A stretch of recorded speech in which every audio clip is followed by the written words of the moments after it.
찬양팀의 뜨거운 찬양, 우리 총무님의 은혜로운 기도, 그리고 우리 사여전도의 특송까지 말씀 나누기 전부터 그 은혜가 가슴을 적십니다. 정말 진교교회는 찬양이 뜨거운 교회라는 것을 들어올 때부터 느낄 수가 있었습니다. 그래서 제가 동영상 촬영을 했습니다. 찬양팀이 얼마나 뜨겁게 찬양을 하는지 우리 교회도 가서 좀 보여줘야 되겠다 싶어서 제가 촬영을 했는데, 지금 이 마음처럼 또 오늘 말씀을 듣고 함께 열정으로 살아가는 우리가 되기를 바랍니다. 저는 사만교회에서 섬기고 있는 권영진 목사라고 합니다.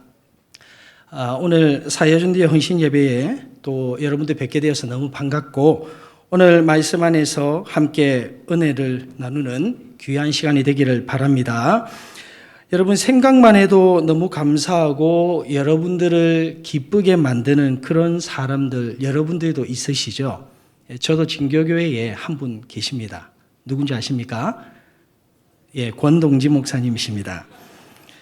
저랑 성씨가 같아요. 그래서 성씨가 같다고 볼 때마다 본인의 동생이라고 저를 이렇게 친근감을 표현해 주세요.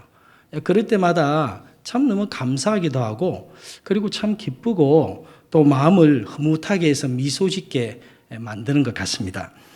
가족이든 친구든 누구든지 간에 생각만 해도 감사하고, 그리고 생각만 해도 나를 기쁘게 만드는 사람이 내 주위에 있다는 것이 행복이 아닌가라는 생각을 하게 됩니다. 그런 측면에서 서로 한번 인사 나누고 말씀을 나누겠습니다. 좌우 보면서 인사하실 때에 나에게 바로 당신이 그 사람이요, 이렇게 한번 인사해 보겠습니다. 시작.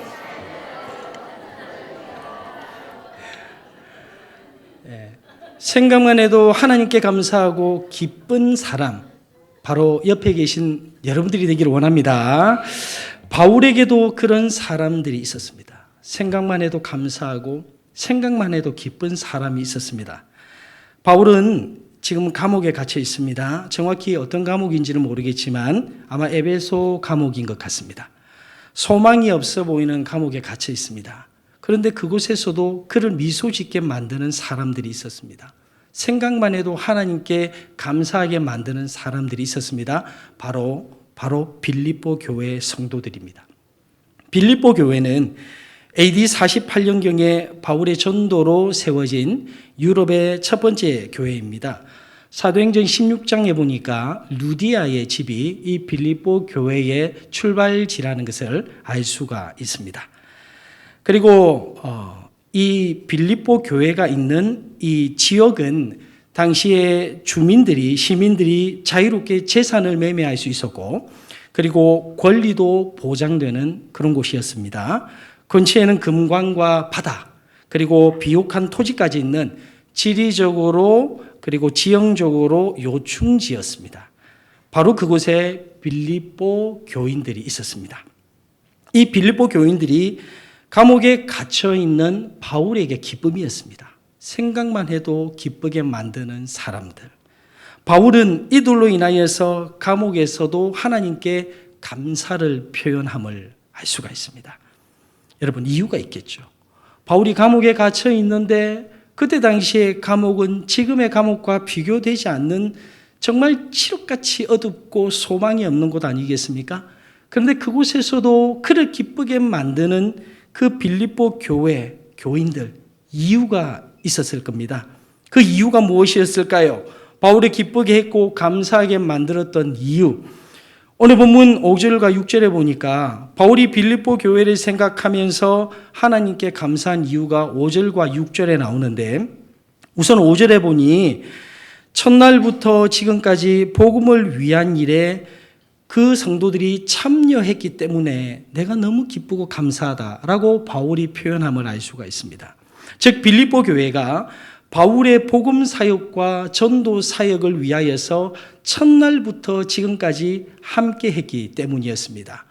바울과 빌립보 교회의 그 교인들 간의 관계 속에는요, 지속적인 그런 교제가 유지가 되고 있었고, 그리고 그런 이유 때문에 감사하지 않을 수 없었던 겁니다.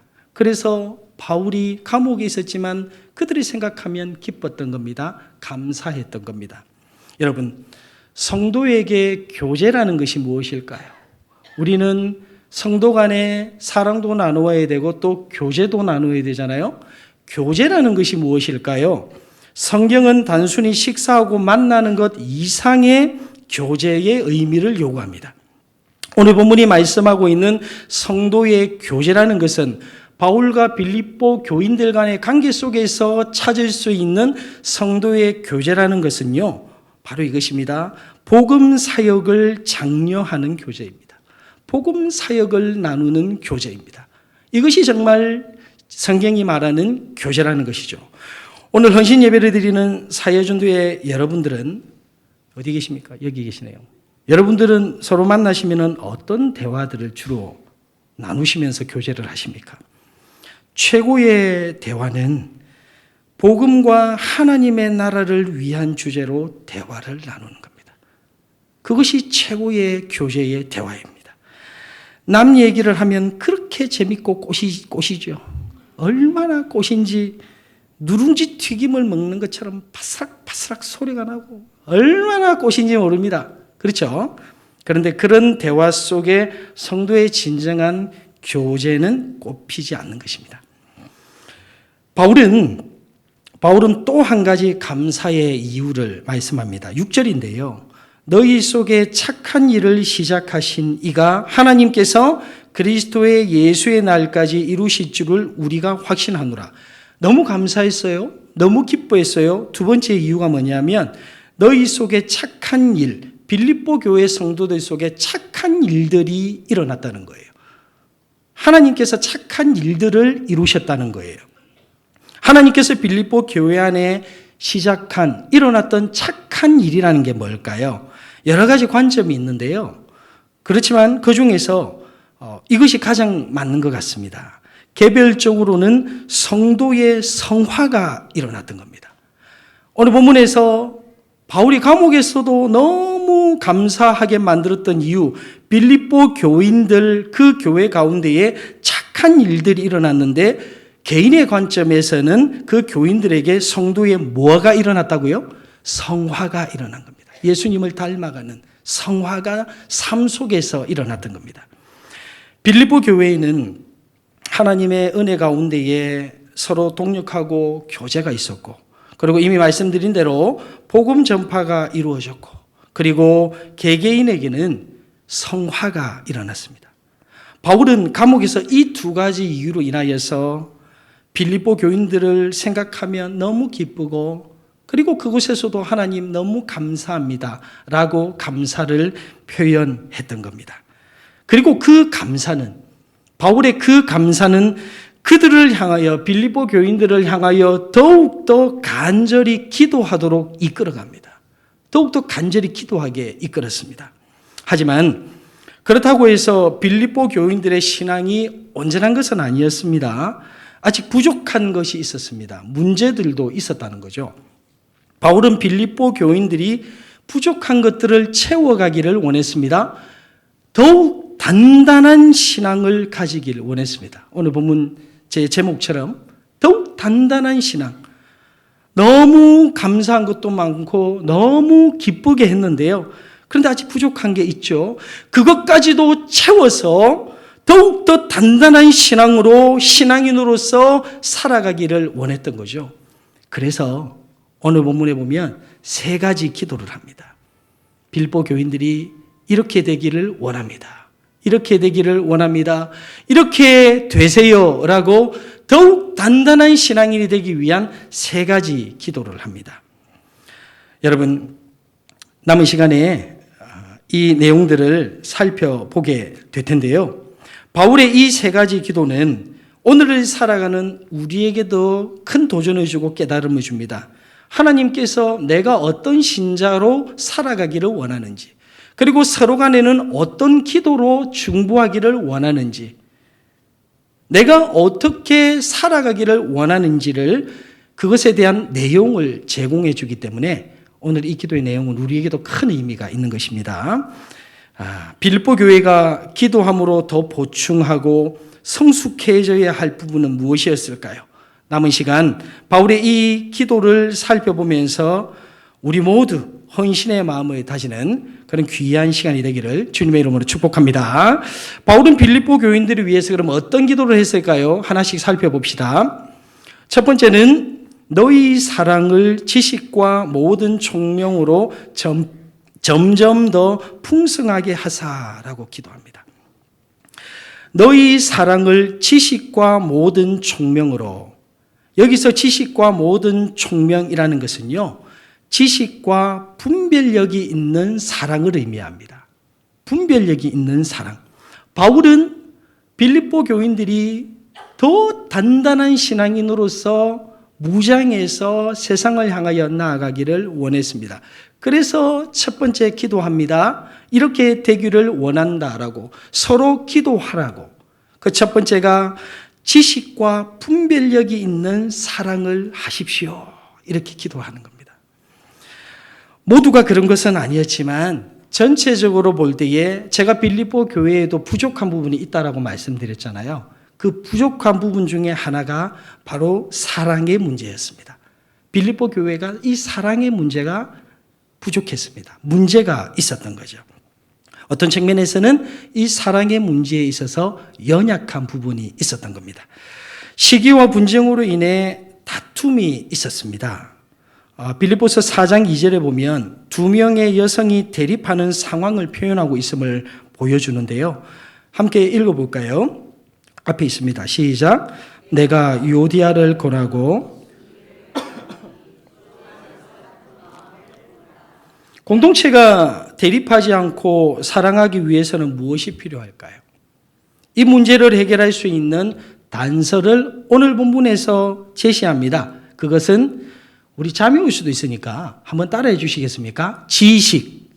오늘 성경은 공동체가 대립하지 않고 사랑하기 위하여서 그 문제를 해결할 수 있는 단서를요, 지식이라고 말해요. 지식이 있어야 된다고 말합니다. 여기서 말하는 지식은 예수 그리스도에 관한 지식입니다. 즉 다시 말하면 예수님에 대한 지식, 예수님에 대한 깨달음이 풍성하게 될 때에 사랑 또한 풍성하게 된다, 이 말입니다. 예수 그리스도에 대한 지식에 대한 깨달음이 있으면 사랑도 풍성하게 된다는 걸 말하는 겁니다. 그래서 이렇게 말하는 거죠. 지식과 분별력이 있는 사랑을 해라, 이렇게 말을 하는 겁니다. 여러분, 부부간에, 가족 간의 사랑이 더 풍성해지기 위해서는 여러 가지가 필요할 수 있겠지만 저는 이것이 필요하다고 생각합니다. 하나님께서 나를 위해 이 사람을 나에게 보내주셨구나. 나에게 이 자녀들을 보내주셨구나. 하나님께서 나에게 주신 선물이구나. 이런 생각, 이 깨달음을 가질 때에 부부간의, 가족간의 사랑이 더 풍성할 수 있겠죠. 함부로 대하지 않겠죠. 맞습니까? 마찬가지입니다. 성도 간에 대립하지 않고 사랑이 풍성해지기 위해서는요, 동일하죠. 예수님께서 하나님의 아들이신데 우리 죄를 위하여서 이 땅에 오셨어요. 성육신 하셨습니다. 지극히 낮은 자의 모습으로 십자가를 지시네요. 누구를 위해서요? 바로 저 사람을 위해서요. 바로 나를 위해서요. 이것을 깨달을 때에, 이 지식을 깨달을 때에, 지금 저 사람은 하나님께서 예수님을 보내셔서 예수님께서 죽기까지 십자가에 달리셔서 구원한 사람이다라는 지식, 이 깨달음을 우리가 가질 때에, 서로 간에 가질 때에 사랑이 풍성하게 된다는 말씀을 하고 있는 겁니다. 이것이 중요한 것이죠. 이 깨달음이 바로 예수님에 대한 지식입니다. 교회에서 사랑의 결핍보다 무섭고 심각한 문제는 없겠죠. 가장 경계해야 할 것이 곧 사랑의 결핍일 것입니다. 오늘 헌신 예배를 드리는 사회준대 여러분, 그리고 성도님들 모두 다 이 사랑의 결핍의 문제를 더욱더 회복하여서 함께 지어져가는 은혜가 있는, 그렇게 다짐하는 이 시간이 되시기를 주님의 이름으로 축복합니다. 이것이 첫 번째 기도입니다. 두 번째 기도는 무엇인가? 10절입니다. 너희로 지극히 선한 것을 분별하며 또 진실하여 허물 없이 그리스도의 날까지 이르게 하소서. 바울은 두 번째 기도합니다. 기도의 내용 이것입니다. 너희로 지극히 선한 것을 분별하여라. 선한 것을 분별하여라. 여기에서 지극히 선한 것이 뭘까요? 신자의 삶에 있어서요, 이 선한 것이라는 것은요, 본질적인 것을 말합니다. 어떤 건요? 본질적인 건요. 신자는 무엇이 중요한지 잘 분별해서 가장 본질적인 것을 쫓아 당연히 살아가야 합니다. 본질이 중요합니다. 1956년, 여러분 아실 수도 있지만요, 제가 설명을 좀 드리면, 짐 엘리엇이라는 미국 선교사가 있었습니다.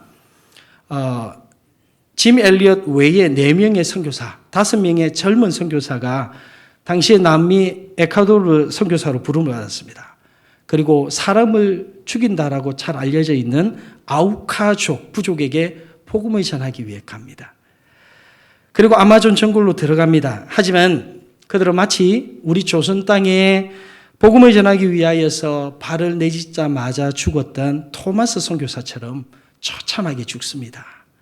아우카족에 의하여서 창과 도끼에 의하여서 들어가자마자 처참하게 순교를 당하죠. 그때 당시에 29세였습니다. 세상 사람들은 이런 죽음을 무슨 죽음이라고 말할 수 있죠? 비꼬면서 무슨 죽음 이렇게 비꼬듯이 말을 할 수가 있습니다. 그러나 그것은 그런 죽음이 아니었어요.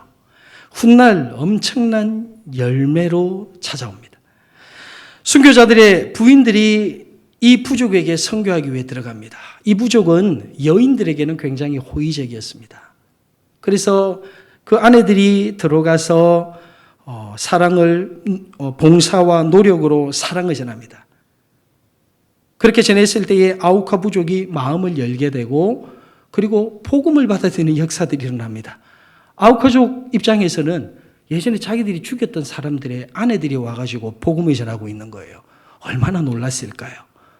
그런 사랑 때문일까요? 마음을 열고 복음화되는 역사, 그런 정말 역사가, 하나님의 역사가 일어나게 됩니다. 이 이야기 속에 한 사람 짐 엘리엇은 평소에 이런 기도를 드렸다라고 알려져 있습니다. 주님, 성공하게 하소서. 높은 자리에 오른다는 것이 아니라 제 삶이 하나님을 아는 가치를 드러내는 전시품에 되게 하소서. 이런 기도를 했답니다. 그리고 한 번쯤 우리가 들어봄직한 유명한 말을 남기게 되는데, 영원한 것을 얻기 위해 영원하지 않는 것을 버리는 자는 결코 어리석은 자가 아니다. 이런 말을 남기게 됩니다. 짐 엘리엇과 4명의 선교사들은 자신들의 삶에 있어 가장 중요한 것이 무엇인지 알았던 사람들입니다. 제가 오늘 모두 이런 선교사들처럼 그렇게 살자라고 말하는 것은 아닙니다. 하지만 본질적인 것을 추구했고 실천하기 위하여서 자신의 목숨까지 버렸던 이 선교사들의 이야기를 떠올리며 우리는 어떤 본질적인 삶을 살아가야 할지에 대해서 고민할 필요는 있다는 것입니다. 고민해보자라는 것이죠. 바울의 이 두 번째 기도는 지금 우리에게 가장 무엇이 중요한지를 분별하도록 촉구합니다. 나와 나의 가족, 그리고 우리 여전도회, 우리 지금 무엇이 가장 중요하며 무엇이 본질적인 것인가, 이것을 생각하게 합니다. 여러분, 본질이 뭐죠? 본질적인 것. 한 가지 예로 들어보면 여기에도 교육부서를 섬기는 선생님들이 계실 거예요. 요즘에 학생들 참 쉽지 않잖아요. 학생들을 가르치고 돌보기 위해 애를 쓰고 계시잖아요. 하지만 성경은 자녀들을 가르치는 주체적인 역할을 부모라고 말합니다. 그러므로 신앙교육의 주체는 부모이죠. 이것이 본질입니다. 성경이 말하는 본질입니다. 그런데 코로나 전에는 이것에 대해서 인식을 많이 하지 못했어요. 그런데 코로나 시절에 현장 예배가 어렵다 보니까 가정에게로 자연스럽게 시선이 바뀌면서 자연스럽게 그래, 이 신앙은 교회도 당연히 해야 되지만 그 주체는 부모 아니야? 라고 생각이 회복됩니다. 이게 본질입니다. 저는 코로나를 이런 측면에서는 전화위복이라고 표현하고 싶어요. 화가 오히려 우리에게 복이 된 거예요. 그런 말씀을 드리고 싶어요. 여러분, 이런 것이 본질입니다. 전도회의 기능, 역할의 본질은 무엇입니까? 오늘 헌신 예배를 드리고 나면 이것에 대해서 고민해 보시기 바랍니다. 오늘 헌신 예배를 통해 지극히 선한 것, 본질을 위해 마음을 쏟고 힘을 쏟는 우리 모두가 되기를 바랍니다. 그랬을 때 성경에 보니까 진실하여 허물 없는, 즉 신자로서의 성화의 삶도 계속해서 일어나게 된다. 언제까지요? 나의 생명이 다하는 날까지. 오늘 성경에 보니까 주님 재림하실 때까지 말이죠. 이것이 두 번째 기도의 내용입니다. 마지막으로 세 번째, 바울은 예수 그리스도를 통하여 의의 열매가 가득하여 하나님의 영광과 찬송이 되기를 원하노라라고 기도합니다. 세 번째 기도, 이 말은 예수님 안에서 의롭게 된 자는 반드시 하나님의 영광을 위해서 살아야 된다, 이런 말인데, 예수 그리스도를 떠나서는 우리는 의의 열매를 맺을 수 없습니다. 예수 그리스도의 영이신 성령님을 떠나서도 절대로 우리는 의의 열매를 맺을 수 없습니다. 그래서 바울은 이렇게 콕 집어서 말을 하는 겁니다. 예수님 안에서 마치 젖붙임을 받은 것처럼, 젖붙인 것처럼 말이죠. 예수님 안에서 의의 열매가 가득하여서 너희들의 삶에 하나님의 영광이 되는 삶을 살아라, 그렇게 삽시다 라고 기도하는 겁니다. 여러분, 의의 열매가 뭡니까? 의의 열매. 구원받은 성도의 일상의 그 삶 가운데에 나타나는 증거가 의의 열매입니다. 나는 예수님께 접붙임 받은 사람입니다. 나는 예수님께 딱 붙어 있는 사람입니다. 나는 예수님으로부터 온 사람입니다. 그러므로 이런 내 삶의 증거가 있습니다. 이것이 의의 열매입니다. 바울은 빌립보 교회 교인들이 이런 열매들이 충만하기를 원했어요. 그래서 거기에서도 감사하면서 너무 감사한데 그래도 부족한 부분 더 단단해지기 위해서 세 번째 기도, 이 의의 열매가 가득하여 하나님의 영광을 위해서 삽시다, 이렇게 기도하면서 권유하고 있는 겁니다. 저는 이 열매들이 우리의 질 좋은 습관으로 맺어져 갔으면 좋겠다라는 생각을 해봅니다. 의의 열매가 맺어져 가기 위하여서 우리 삶 가운데에 아주 질 좋은 그런 습관들이 있으면 좋겠는데, 여러분들은 어떤 습관들이 있으신지 모르겠습니다. 제가 바라기는요, 이런 습관들이 있으면 좋지 않을까요? 의의 열매들이 맺혀져 가기 위해서 가정에서는 제가 이미 말씀드린 대로 신앙교육의 주체자가 부모라는 사실을 기억하고, 초등학생이든 고등학생이든 대학생이든지 간에요, 부모라는 사실을 기억하고 회복해서 주중에 신앙교육을 위하여서 가정 모임을 가져보는 건 어떨까요? 질 좋은 습관들. 전도회에서는 영적인 교제를 나누고 그 이름에 걸맞는 전도의 습관들을 만들어가는 것은 어떨까요? 학생들은 학교에서, 그리고 직장에서는 예수님을 믿는 사람으로서 우리는 어떤 질 좋은 습관들을 만들어 갈 수 있을까요? 오늘 헌신 예배를 드리는 사여전도회 우리 회원님들 뿐만 아니라 우리 모두 다 질 좋은 습관들을 만들어감으로 의의 열매들을 맺어가는 아름다운 도전들을 시행하시기를 주님의 이름으로 축복합니다. 지금까지 우리는 빌립보 교회 성도들이 더욱 단단한 믿음으로 살아가기 위해서 바울이 기도했던 내용들을 살펴보았습니다. 그전에는 바울이 감옥에서도 감사하게 만든 이유를 두 가지 살펴보았는데요. 바울이 감옥에서 빌립보 교회를 위해 했던 이 기도의 내용들이요, 바로 우리의 기도가 되기를 원하고, 그리고 그 기도의 내용들을 삶 속에서 실천해가는 우리가 되기를 간절히 원합니다. 고대 그리스의 수학자 아르키메데스라는 사람이 있습니다. 아르키메데스. 그 사람은 오랫동안 고민하던 문제가 있었는데 해결이 안 되었습니다. 도대체 이 문제를 어떻게 풀어야 되지? 고민을 하고 있던 차에 어느 날 목욕탕에 들어가서 목욕을 하는데 번뜩 떠오르는 겁니다. 그 해답이. 그럴 때가 있잖아요. 갑자기 뭐 하다가 번뜩 떠오를 때가 있잖아요. 그렇게 고민해도 해결이 되지 않던 그 문제가 목욕하다가 갑자기 번뜩 떠오른 거예요. 그래서 그 길로 옷도 입지 않고 바로 밖에 나와서 너무 기쁘고 너무 해답을 찾아서 너무 기쁘다는 거죠. 그래서 벌거벗은 채로 목욕탕을 나오면서 유레카, 깨달았다, 내가 깨달았다, 그렇게 외쳤답니다. 모두 안 걸치고요. 모두 안 걸치고요. 옷도 안 걸치고요. 얼마나 기뻤으면, 얼마나 그 깨달음이 컸으면 그랬을까요? 부끄럼도 있게 만들었을까요? 여러분, 우리는 말씀 안에서 진리를 깨달은 사람들입니다. 맞습니까? 우리는 진리를 깨달은 사람들입니다. 우리는 말씀 안에서 진리를 깨달은 사람들입니다. 그렇다면 그 감격을 교회에서, 삶의 현장에서 표현해야 되지 않을까요? 오늘 우리는 사회전도회뿐만이 아니고 우리 모두는 헌신 예배를 드리면서 함께 모여 있습니다. 그러나 우리가 교회에서 모이는 이유는 단순히 우리끼리 잘 지내고 행복하기만을 위한 것이 아니죠. 함께 모여서 예배하고 교제하고 훈련받아서 선교제와 같은 우리의 현장, 외국만이 선교지가 아니죠. 저 문을 나가는 순간 우리는 선교지에 도착하는 겁니다. 우리의 삶의 현장이 선교지와 같습니다. 영적인 치열한 전쟁이 있지 않습니까?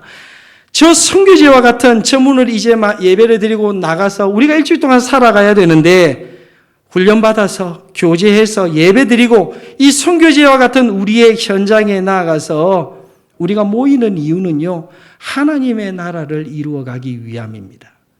왜 우리가 모여서요? 물론 하나님께 하나님의 백성으로 모여서 찬양을 올려드리고 내 신앙을 표현하는 그것도 당연히 해야 되고 중요하지만, 이제 우리는 그것에 그치지 않고 이제 저 문을 나가야 되는 거죠. 하나님의 나라를 위하여서, 일하기 위하여서 학생이든 직장인이든 주부든 누구든지 간에 하나님의 나라를 이루어가기 위하여서 지금 여기에 모여 있는 것입니다. 오늘 헌신 예배를 드리고 있는 것입니다. 말씀 안에서 깨달은 진리를 가슴에 품고 계십니까? 혹시 오늘 부족하지만 제 설교를 듣고 그래 이런 헌신의 마음을 다져야지, 그래 이런 기도를 하고 이렇게 살아가야지 라는 그런 마음이 드시나요? 그렇다면 여러분들의 일상에서 깨달은 진리를, 여러분들의 일상에서 풀어감으로, 여러분들의 삶의 현장에서 풀어감으로, 이 교회 안에서 교제하면서 예배하면서 풀어가고요, 또 저 문을 나가서 현장 가운데서, 일상 가운데서 풀어감으로 하나님의 나라를 이루어가는 그런 모두가 되시기를 주님의 이름으로 축복합니다. 우리 같이 한번 기도하겠습니다.